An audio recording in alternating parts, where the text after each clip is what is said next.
The galaxy trembled at the mention of water weapons, not because water itself was dangerous. Most species required it for survival, but because humans had weaponized it in ways that defied comprehension.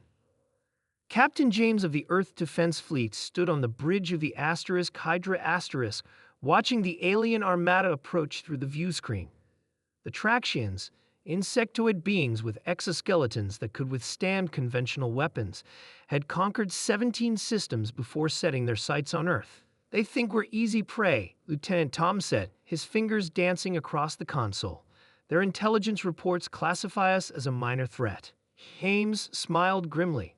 "They haven't encountered our water weapons yet." Water weapons were Earth's greatest technological achievement and most closely guarded secret.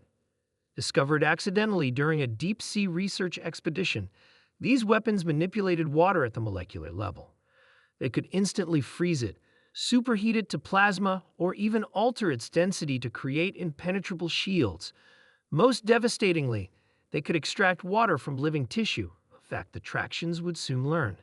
Fleet Admiral Rick has authorized full deployment, Communications Officer Lisa announced. All ships are to engage with preliminary warning shots only. James nodded. "Let's show them why you don't mess with humans." The Hydra fired its first volley, seemingly harmless streams of water that, upon contact with the lead Traxian vessel, crystallized into diamond-hard structures that immobilized their engines. The alien fleet halted, confused by the primitive-looking attack that had disabled their advanced technology. Their return fire, energy beams capable of vaporizing planets, dissipated against the water shields erected by Earth's defense systems. "Second phase," James ordered. This time, microscopic water droplets penetrated the Traxian ship's ventilation systems. Once inside, it began extracting moisture from the air, creating pockets of vacuum that caused systems failures throughout the enemy fleet.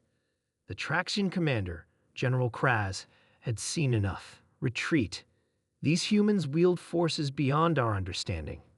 But before either side could act further, space itself seemed to ripple. A massive vessel, larger than any human or Traxian ship, appeared between the fleets. "Unknown vessel has appeared," Tom reported, his voice shaking. "It's enormous." A transmission came through on all frequencies in all languages simultaneously. "Cease hostilities immediately." The voice resonated not just through communication systems but seemed to echo in their minds directly.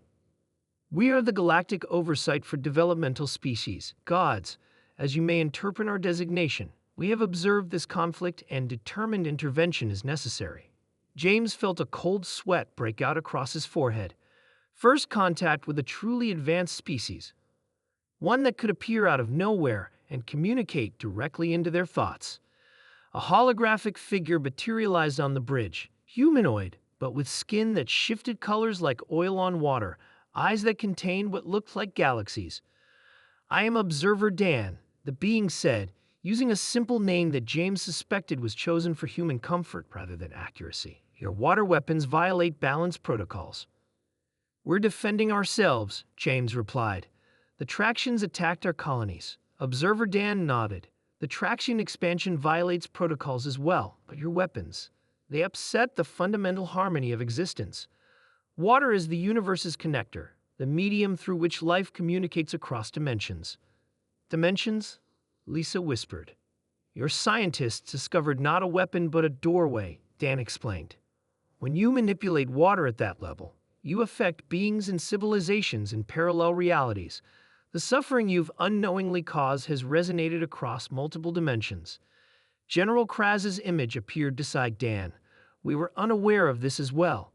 Our conquest was motivated by resources, not interdimensional harm. Both species require guidance," Dan said. "This is why gods exist, to prevent developing species from inadvertently causing cosmic damage before they understand the consequences." James felt shame wash over him. Humanity had prided itself on its ingenuity, never considering that their greatest weapon might be causing suffering they couldn't even comprehend. "What happens now?" he asked. "A choice," Dan replied. "Accept oversight and learn the true nature of water, not as a weapon, but as a connector between worlds, or face isolation." We can seal your system from interstellar travel until you evolve sufficient understanding naturally. James looked at his crew, at the images of Earth's leaders who had joined the transmission, and even at General Kraz, whose mandibles twitched nervously. "We choose to learn," James said finally. "As do the Traxians," Kraz agreed. "Our species has sought knowledge across the stars. If we have been blind to greater truths, we wish our eyes opened." Dan's form shifted, colors swirling more intensely.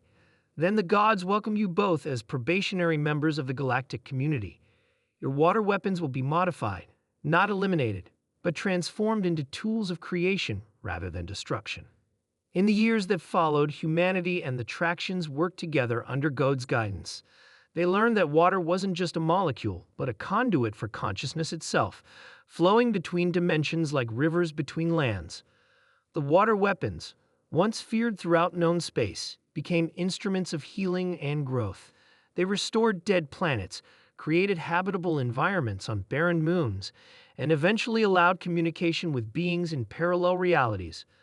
Captain James, now Ambassador James, often reflected on how close they had come to cosmic isolation.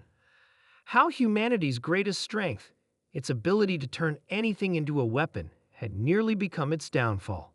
But with the wisdom of the gods and the humility learned through their intervention, humans found their true place in the universe, not as conquerors, but as connectors bridging worlds to the understanding of water's true power. And throughout the galaxy, the story spread of how everyone feared the water weapons until gods intervened.